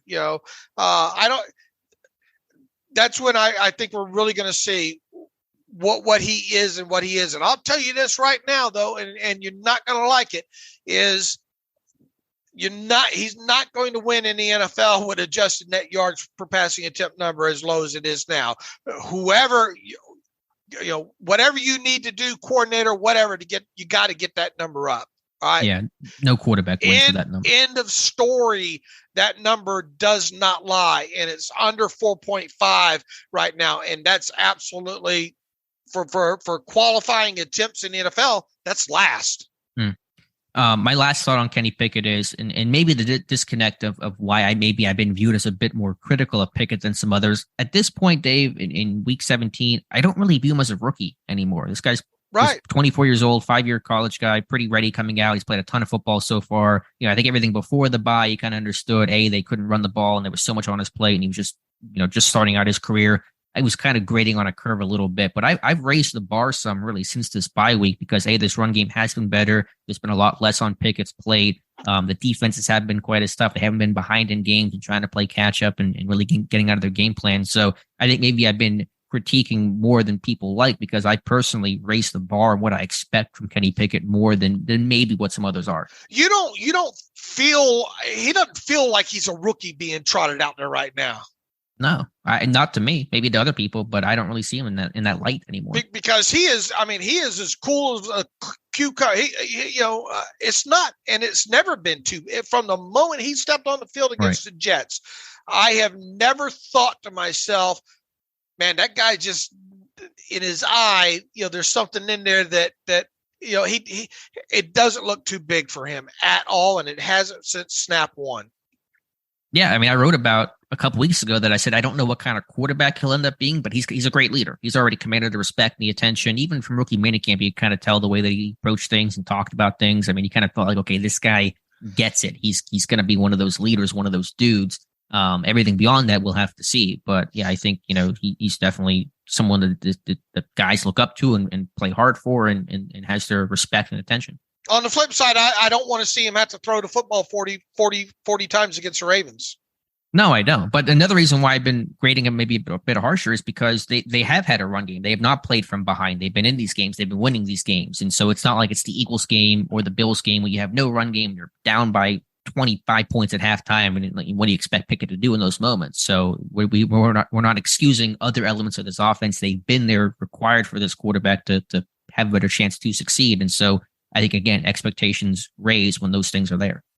I could sit here and me and you could sit here and talk for another 3 hours easily. And people will still say that we hate or love the guy, and it doesn't change. It's all a moot point. We're just kind of talking to ourselves, I guess. But again, I think I think the whole site has been very fair to Kenny Pickett. I mean, we all have our own biases and lenses and viewpoints. I'm not going to pretend like I'm pure and above it all, but I think I try to really go out of my way to talk about good and bad with Kenny Pickett, because there's been good and there's been bad. Right. And right now, taking it game by game, I want to see him bury a couple in the red zone on Sunday night. Yep. Me as well. All right. We should probably get out of here on that note, right? Yeah, I think we ran a little bit long there, so sorry about that, but good conversation. All right. In the meantime, you can follow me on Twitter at Steelers Depot. Follow Alex on Twitter at Alex_Kozora. If you are on the Twitter machine, shout out Jonas on Twitter and thank him for coming on. Let's see, at Terrible Podcast on Twitter. Email theterriblepodcast@gmail.com if you want to get a question in. PayPal if you want to donate. Go to SteelersDepot.com, hit the donate button upper right, navigational bar, ad-free version of the site, SteelersDepot.com, hit the ad-free button as well, too. Happy New Year to everybody. It's been a fantastic, you just don't know what a fantastic year it's been for the site and the podcast, and we obviously couldn't have done it without listeners and readers and all like that. So we are very, very thankful. We are blessed to do what we do. We don't take it for granted one moment. And Happy New Year. And thank you for everybody. And as always, thanks for listening to the Terrible Podcast with Dave and Alex.